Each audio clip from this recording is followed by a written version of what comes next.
Olá, gente querida. Nos últimos dias, Deus falou comigo para que eu pudesse entregar a vocês um conteúdo precioso. Eu estou me referindo aqui a alguns cursos que eu lancei na internet de maneira paga. Eu vou liberar para vocês diariamente trechos dessas aulas de maneira gratuita para que você e sua família possam ser abençoados. Deus abençoe. Jesus levou as profecias de Daniel a sério, especialmente a profecia que fala sobre Antíoco Epifânio, o abominável da desolação, que é literalmente aquele homem que foi levantado, o imperador sírio, né, que dominou a Ásia Menor e que quando chegou em Jerusalém, ele no ano 175, ele botou um porco, né, dentro dos santos, sacrificou um porco ali no altar de sacrifício e botou uma estátua de Zeus no Santos dos Santos, o que precipitou a revolta dos Macabeus. Então Jesus cita isso, né, algo que aconteceu no passado de Jesus, mas no futuro de Daniel, né, porque Daniel profetiza sobre Antíoco Epifânio, e Jesus cita isso, mas apontando para o futuro, dizendo que o anticristo faria a profanação, o abominável da desolação, do mesmo jeito que Antíoco Epifânio fez no passado, ele fará no futuro também. A gente vê isso tanto lá em Mateus 24, versículo 15, né? É importante a gente saber que também há maneiras diferentes de interpretar o livro de Daniel, tá? Eu vou citar aqui para vocês essas maneiras diferentes e vou dizer qual é a minha opinião. Alguns interpretam, tá, que o livro de Daniel foi escrito durante o período do Antíoco Epífanes. Ou seja, o autor do livro de Daniel não teria vivido na Babilônia, tá? Esses são os teólogos liberais, tá? E eles afirmam que, na verdade, o indivíduo que escreveu isso, ele foi testemunha ocular do que aconteceu com o abominável da desolação, né? A profanação do templo por este homem Antíoco Epífanes, né? Que na verdade era um grego, né? Do Império Grego, porém sírio, né? Porque a Síria fazia parte do Império Grego. Então a primeira maneira de interpretar é que dizer a respeito àquele tempo lá. Foi escrito no tempo em que aconteceu aquele abominável da desolação. Não dá para você acreditar nisso, tá? Porque o próprio Jesus disse que foi o profeta Daniel. Tá? Ele não disse que foi alguém que falou em nome de Daniel, ele disse que Daniel fala. Tá? Outros interpretam isso aqui como algo que aconteceu, uma profanação que aconteceu no ano 70 depois de Cristo. A destruição do templo. Então, tudo ali está apontando para aquele momento. Hoje, a gente chama esta interpretação da escatologia, né, como os chamados preteristas, que tanto o livro de Apocalipse quanto o livro de Daniel apontam para o ano 70 depois de Cristo, quando Tito, o general romano, entrou, destruiu o templo, profanou o templo, fez uma série de coisas horríveis, né? Então, estes que são preteristas acreditam que o Apocalipse já aconteceu. Essa é uma teoria absurda, gente. Porque o livro de Apocalipse fala do anticristo, fala que ele vai marcar as pessoas, fala que ele vai governar o mundo, vai de uma tribulação que nunca houve e que será no mundo inteiro.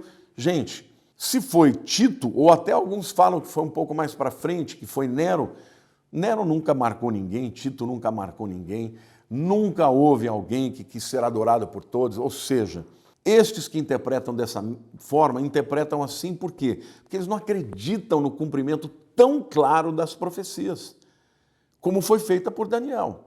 Então, como eles são incrédulos, eles têm que achar que o indivíduo foi testemunha ocular, porque ele está falando de eventos no futuro que se cumpriram, mas de uma maneira tão explícita que eles não acreditam, tá? E a terceira maneira de você interpretar é que Daniel aponta para o final dos tempos. Essa é a forma que eu acredito, e no livro de Daniel nós temos a profecia das 70 semanas de Daniel, que é uma profecia extraordinária, que ele fez, na verdade, recebendo, né, o anjo Gabriel, que depois de 21 dias de jejum, que ele orou, jejuou, o anjo estava numa guerra espiritual, foi retido pelo principado da Pérsia, e de repente veio Miguel, o arcanjo, e fez a batalha ser debelada, destruída, e aí o anjo Gabriel teve liberdade para chegar depois de 21 dias para revelar a Daniel o que aconteceria ao futuro da humanidade, não só de Israel, mas do mundo todo. Eu tenho a seguinte ideia, de que as profecias de Daniel começam no tempo em que ele mesmo viveu, porque ele fala, por exemplo, de uma sucessão de reinos, né? Fala da Babilônia, depois dos Medo-Persas, depois dos gregos, depois dos romanos, e fala de um reino que aconteceria no final dos tempos, tá? O livro de Daniel também, no final dele, o anjo fala para Daniel, encerra essas palavras no livro e sela o livro, porque essas profecias não são para agora, mas para o tempo do fim. E aí diz que no tempo do fim, muitos correrão de um lado para o outro e o saber se multiplicará. Ou seja, Gabriel diz, quando chegar a hora, né, que vai ser quebrado o selo e a revelação vai ficar aberta, vai ser um tempo em que as pessoas vão ser muito velozes, correrão de um lado para o outro.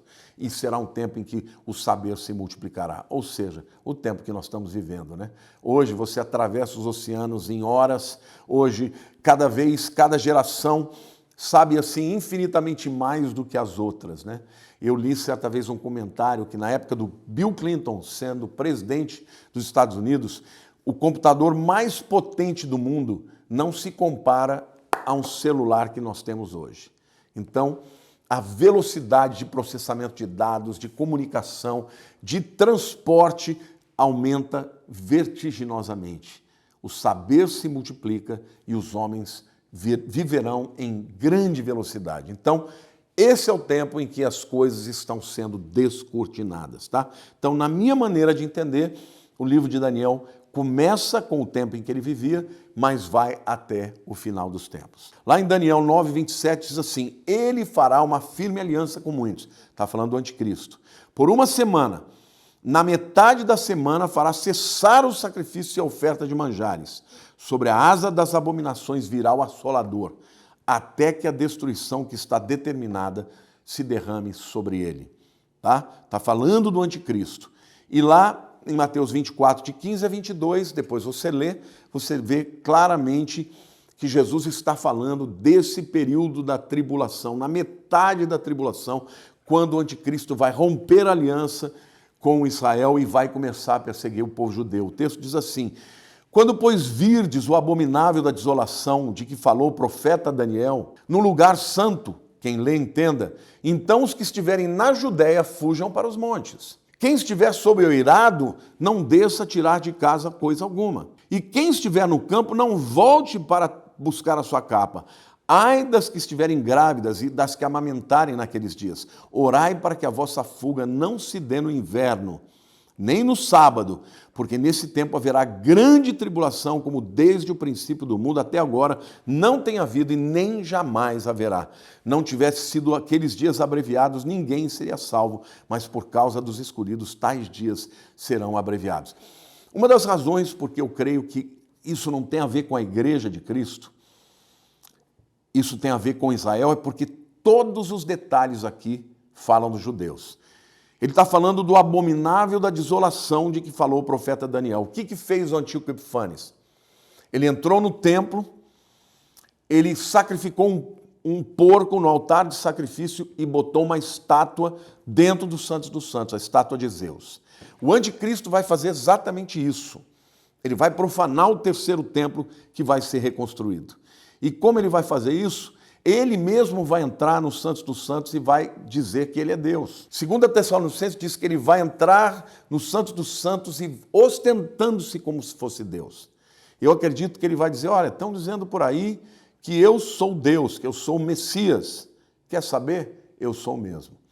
E nessa hora o povo judeu vai dizer, alto lá, você não é sumo sacerdote, você não pode estar aí. E aí ele rompe a aliança, né, como diz o texto de Daniel 9, de 24 a 27, na metade da semana ele vai cessar o sacrifício e ele vai romper a aliança, e aí ele vai começar a perseguir o povo de Israel. E aí Jesus ele cita esse povo de Israel que está na região da Judéia, como eles vão passar por perseguição, a grande tribulação que Daniel se refere. Ele diz, olha, quando vocês virem o abominável da desolação de que falou o profeta Daniel no lugar santo, Quem lê, entenda. Então os que estiverem na Judéia, está falando de judeus, fujam para os montes. Quem estiver sob o eirado, não desça para tirar da casa alguma coisa. Isso fala das casas em Israel que tem um alpendre em cima, o eirado. Até hoje é assim, gente. As pessoas no calor do dia, elas sobem e vão lá tomar um ventinho lá em cima. E ele diz, quem estiver lá em cima, quando começar a perseguição, não entra na casa para pegar alguma coisa, foge.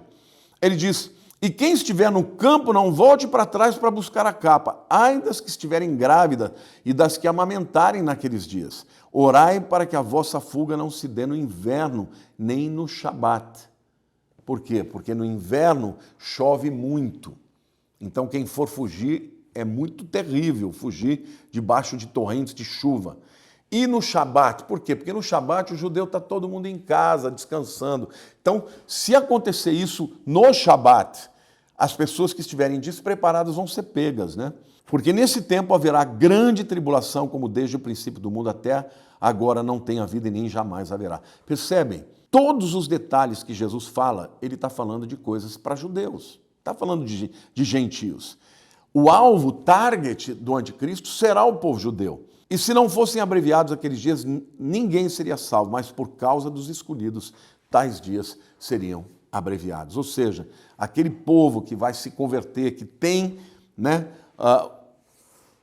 vamos dizer assim, a marca do Senhor, porque reconheceram que Jesus é o Messias durante a grande tribulação, na pregação das duas testemunhas, os 144 mil, muitos judeus vão se converter.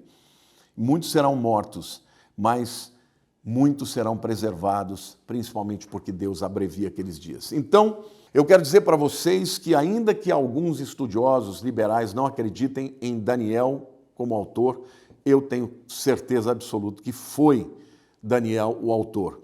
Estes incrédulos colocam a data do livro depois do ano 160, ou seja, pessoas que viram a invasão de Antíoco Epifânio e, portanto, eliminam completamente os aspectos proféticos do livro. E provavelmente completou o livro depois que a Babilônia foi capturada por Ciro no ano 539 a.C., tá bom? Não se esqueçam, Daniel viveu os 70 anos do exílio na Babilônia e nunca mais voltou para a terra de Israel.